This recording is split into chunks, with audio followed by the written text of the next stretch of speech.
আমি আগেই আমাদের ট্যাক্স ডেভলিউশনের তত্ত্ব দিয়ে অভিষেক বন্দ্যোপাধ্যায়কে মিথ্যে প্রমাণিত করেছি। যে অভিষেক বন্দ্যোপাধ্যায় যেটা বলছেন যে বাংলাকে কিছুই দেওয়া হচ্ছে না, অথচ বাংলার পপুলেশনের পার্সেন্টেজ অনুসারে ট্যাক্স ডেভলিউশন দেওয়া হয়েছে। দ্বিতীয় যে কথাগুলো, ধরুন ভারত সেমিকন্ডাক্টর মিশনে 40,000 কোটি টাকা বরাদ্দ করেছে।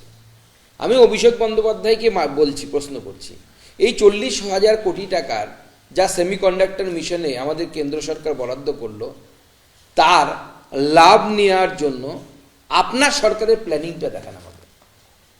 কোনো না কোনো রাজ্য তো নেবে এই 40,000 কোটি টাকার লাভ। এআইকে কেন্দ্র করে, সেমিকন্ডাক্টর হাবকে কেন্দ্র করে, আসামে সেমিকন্ডাক্টর হাব টাটা গিয়ে তৈরি করছে।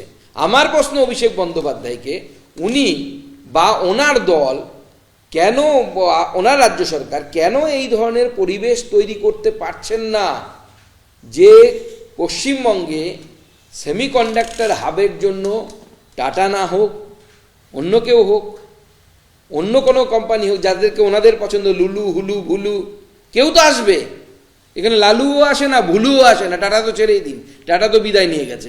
তাহলে তো এই 40,000 কোটি টাকার লাভটা বাংলার মানুষের কাছে পৌঁছতো।